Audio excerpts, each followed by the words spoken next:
Keringat yang berbau kemenyan keluar dari pori-pori para prajurit Raja Jin. Suasana tegang masih sangat terasa. Saking tegangnya, ada prajurit yang terkencing-kencing di celana.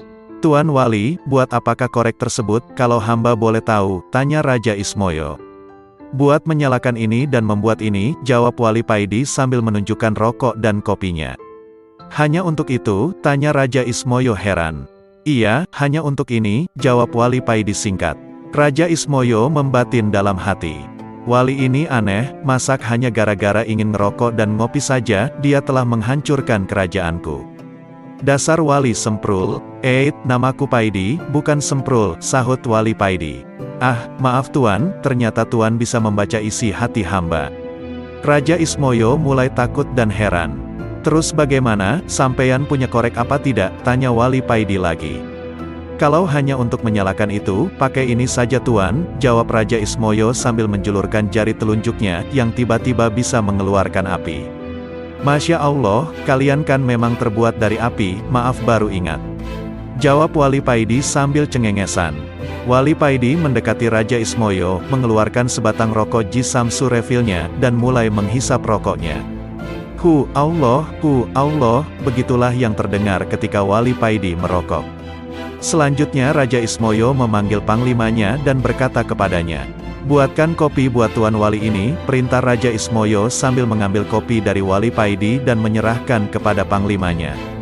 "Jangan manis-manis ya," Wali Paidi berpesan. Kerajaan Raja Ismoyo ini yang terkenal angker dan ditakuti bangsa jin dan manusia, sekarang berubah bagaikan warung kopi pinggir jalan gara-gara Wali Paidi. "Sampeyan tidak merokok?" tanya Wali Paidi. "Tidak," jawab sang raja. "Apakah sampeyan jin Muhammadiyah?" tanya Wali Paidi lagi. "Saya tidak mengerti maksud Tuan," jawab Raja Ismoyo heran. "Maaf, agama sampeyan apa?" tanya Wali Paidi. "Saya tidak beragama," jawab Raja Ismoyo. "Oh, begitu," gumam Wali Paidi. Duanya lalu terdiam agak lama. "Maaf Tuan, wirid apa yang Tuan baca, sehingga Tuan tidak bisa dikalahkan oleh para prajurit saya?" tanya Raja Ismoyo penasaran. "Hizib dan solawat," jawab Wali Paidi. "Maukah Tuan mengajarkan kepada saya?" pinta Raja Ismoyo. "Ya, boleh, tapi sampeyan harus masuk Islam dulu," jawab Wali Paidi. Lalu Raja Ismoyo memanggil panglimanya, memerintahkan kepadanya untuk mengumpulkan seluruh rakyat dan semua prajuritnya. Dalam sekejap Balai Agung Istana ramai dipenuhi prajurit dan rakyat, bahkan sampai meluber keluar istana. Selanjutnya Raja Ismoyo bersimpuh di kaki Wali Paidi diikuti seluruh rakyatnya. "Kami dengan sukarela siap masuk Islam, mengikuti agama Tuan," kata Raja Ismoyo kepada Wali Paidi. "Baiklah, ikuti apa yang aku ucapkan," kata Wali Paidi. Dengan suara yang sangat berwibawa, Wali Paidi mengucapkan 2 kalimat syahadat diikuti seluruh bangsa jin kerajaan Raja Ismoyo. Ucapan syahadat para bangsa jin ini menggema ke seluruh Gunung Arjuna, bahkan seluruh hewan di Gunung Arjuna berhenti sejenak, tidak ada yang bersuara mendengarkan ucapan syahadat ini. Setelah mengucapkan 2 kalimat syahadat, Wali Paidi mengajarkan pada mereka apa itu Islam, dan menjabarkan arti iman secara singkat.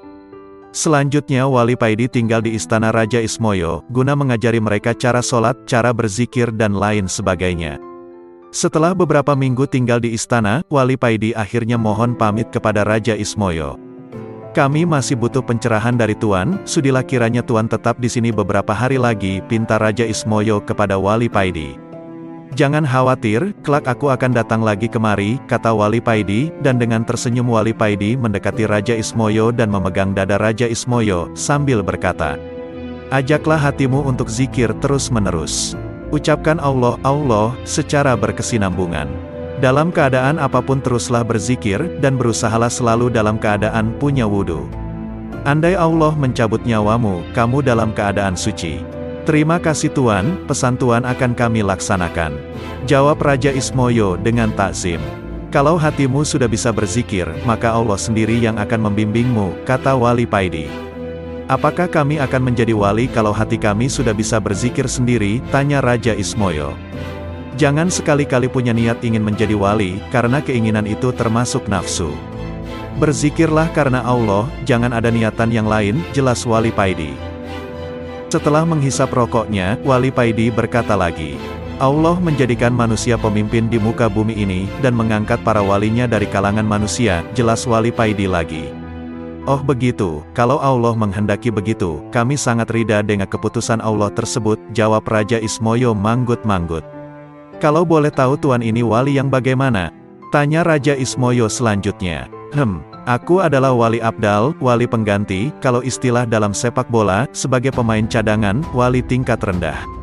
Aku dulu hanya seorang abdi seorang kiai, tugasku hanya menyiapkan rokok dan kopi. Setelah kiai saya meninggal, akulah yang dipilih Allah sebagai gantinya.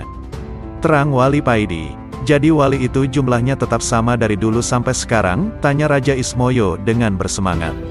Iya, jumlahnya wali di seluruh dunia tetap sama, karena setiap yang meninggal pasti ada gantinya.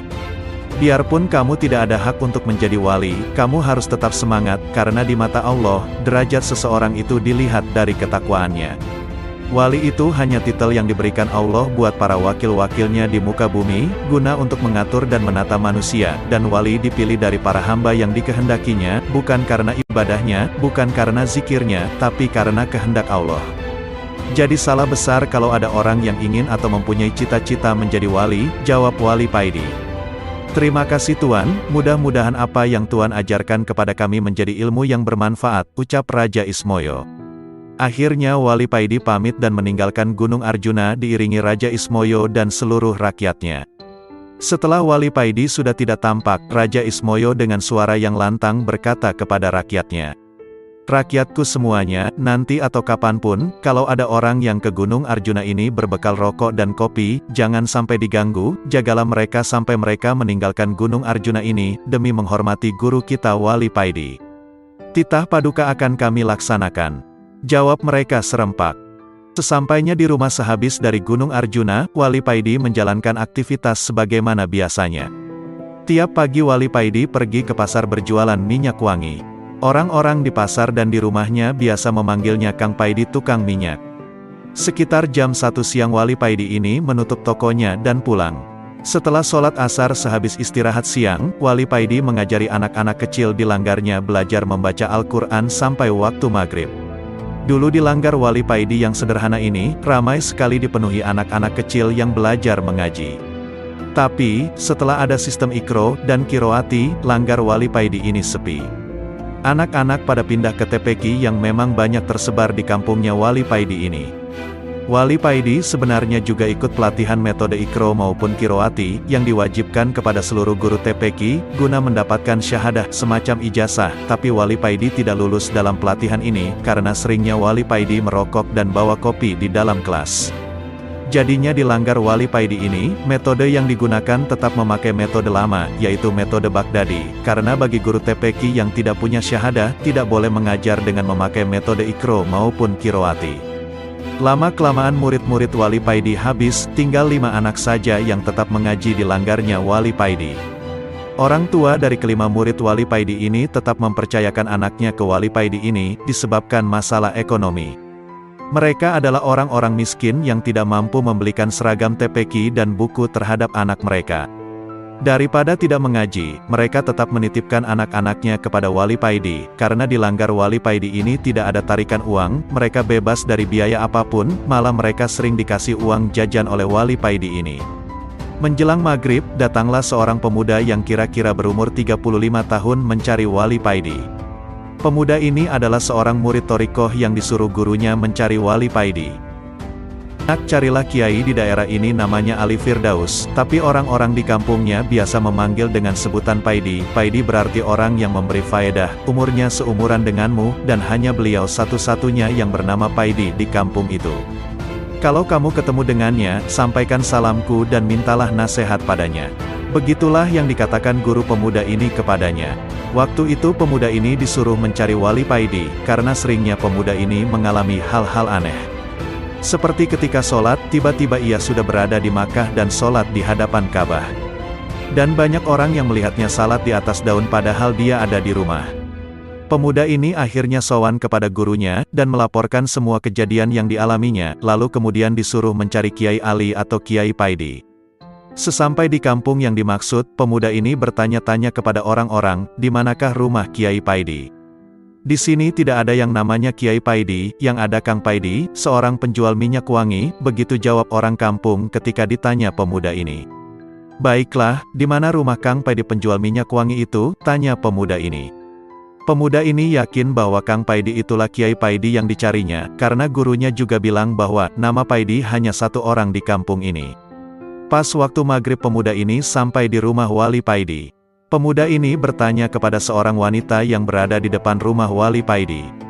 Apakah benar ini rumah Kang Paidi penjual minyak wangi? Benar nak, dia ada di langgar itu, sedang ngimami sholat maghrib, jawab wanita itu sambil menunjukkan langgar yang berada di sebelah rumah Wali Paidi. Terima kasih bu, jawab pemuda ini sambil menuju ke langgar, guna sholat maghrib dan sekalian sowan kepada Kiai Paidi. Sehabis wudhu, pemuda ini masuk ke langgar sholat berjamaah bersama yang lain. Dilihatnya yang sholat di langgar ini cuma 3 orang, dia berdiri di samping mereka ketika pemuda ini mendengar surat Al-Fatihah yang dibaca Wali Paidi. Hati pemuda ini menjadi galau, karena Wali Paidi ini ketika membaca huruf Ain, menjadi Eng, Rabil Alamin menjadi Robil Ngalamin. Gimana mau khusyuk dan diterima sholatnya, wong bacanya aja sudah keliru, apakah tidak salah gurunya menyuruhnya sowan kepadanya, gumam pemuda ini dalam hati. Setelah salam dan melakukan wirid seperti biasa pada umumnya, Wali Paidi ini melanjutkan dengan sholat sunnah, dan sehabis sholat sunnah Wali Paidi ini keluar dari langgar dan duduk-duduk di teras sambil merokok. Pemuda ini menghadap kepada Wali Paidi. Assalamualaikum, salam pemuda ini. Waalaikumsalam, jawab Wali Paidi sambil tersenyum. Setelah menyampaikan salam gurunya kepada Kiai Paidi, pemuda ini menceritakan maksud kedatangannya, dan menceritakan hal-hal aneh yang dialaminya kepada Wali Paidi. Saya juga heran, kok kamu sampai bisa seperti itu ya? Mengalami hal-hal yang menakjubkan, padahal sholat kamu tadi aja masih sibuk ngurusi tajwid daripada ingat kepada Allah, kata Wali Paidi kepada pemuda ini. Seketika pucatlah wajah pemuda ini, dan dalam hati pemuda ini berkata, Masya Allah, ternyata gurunya tidak salah mengenai kiai muda ini. Pemuda ini semakin menundukkan kepalanya di hadapan Wali Paidi ini.